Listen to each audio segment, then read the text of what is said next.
Bayou Time Sports is brought to you by Terrible General Health System's Community Sports Institute in conjunction with Barker Honda.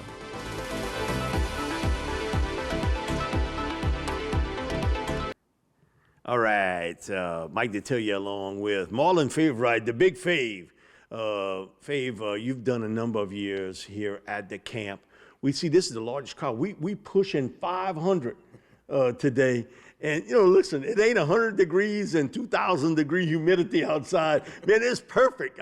Keep this up until 1 o'clock. We be good. But, man, we want to thank you for coming down here every year and giving your time and expertise to these young men, because that's special to give back to the community, because we sort of grew up a little bit different generation, but we didn't have all these camps back when we grew up. I know for me it didn't, and I know same thing for you. Yeah, we didn't have these type of camps growing up. I remember when we were kids, we really had to rely on our high school football coaches to teach us good technique, and I was fortunate enough to have Coach Hank Tierney and his staff to coach me up in my days at Shaw and at West Jeff. So for these young men to have NFL coaches out here, NFL players, college coaches, college players volunteering, not just about the physical drills out here and the things that they're doing in regards to getting them physically better, but mentally as well, learning little tidbits about the game to help them out.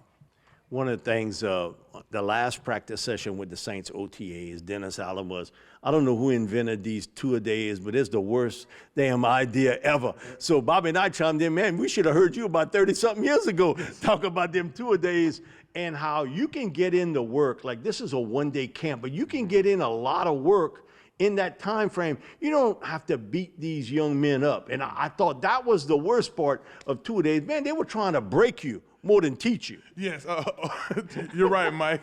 Traditional two-a-days were about mentally breaking you and having to wake up early, doing that AM practice, going home or to your dorm or whatever, getting that rest. Like, oh, dreaded. I have to go back out there for evening practice.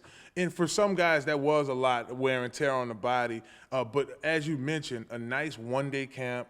You split it up into like maybe 8 to 12, do a luncheon on the back end, maybe a little competition and wrap it up. It's really a lot. I think the kids, they enjoy it. They don't get bored or drained out, and then they can go home with not only a wealth of knowledge, but nice little sweat and hopefully some better skills, technique.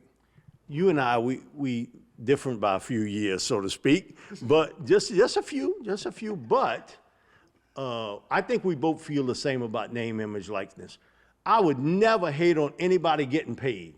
Now what? Man, my thing is you nothing but a hater if you against somebody else getting paid, if somebody's willing to pay you. But I think the real trick of this is teaching these young men and women who are getting this money how to manage that money. I agree. Because I remember Coach O last year talking about, man, listen, mom, dad, me, everybody, I forgive you. But man, Uncle Sam, at the end of the day, man, he ain't forgiving about nobody. He coming looking for you. Looking for you. If you don't have it. But I think we have to do a better job, say as a community or as a family, and also in the school system, to teach people how to manage their money, how to balance a checkbook, understanding that you got to pay taxes at the end of the day for this.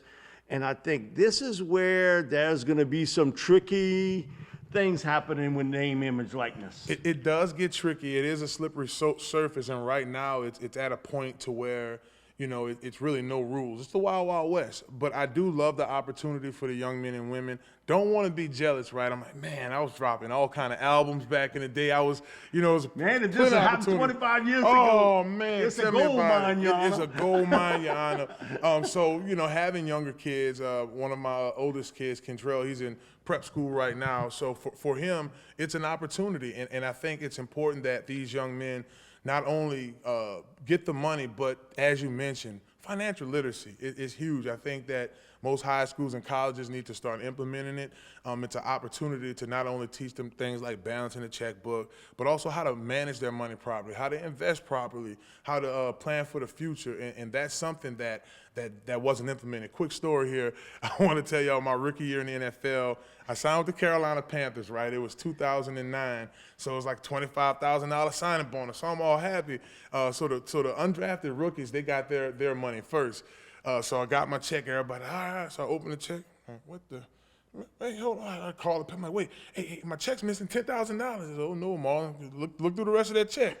I'm like, wait, feds? What the? Hey, tell them I don't need that much medical. I'm good. But again, that was a lesson for me. Financial literacy is super duper important, and right there was a lesson for me that Uncle Sam gonna get his first. Son, you're an employee. You're not an employer, so you don't get the tax breaks as Fortune 500. So that was a very early on lesson. We see the dominance now of the SEC. When you played, it was there, but nothing like what it is today in almost every sport. I don't care if it's football, baseball, basketball. Man, they've stretched those arms out, and it's like Hercules out on the beach. Yeah, you had guys like me and Glenn Dorsey. We were hawks, right? We were 6 foot tall. We were power dominant guys, especially when running was heavy. Nowadays, you have more of an athletic quarterback. You have more of a versatile running back. So you have more Sam Montgomerys right now, Savion Joneses of the world. Those big long arms, could stretch, could run. So the game has evolved, to your point. And yes, we played some tough ball in the SEC back then. I miss just smashing Tebow running up the A-gap on a quarterback power. But nowadays, I mean, these guys got to run. So the athleticism, speed, size, a combination of all, you have to love it. Man, we appreciate you coming here and doing this camp because it is a give back, and we see there's probably 30, 35 former NFL players here. They don't have to be here. You don't have to be here.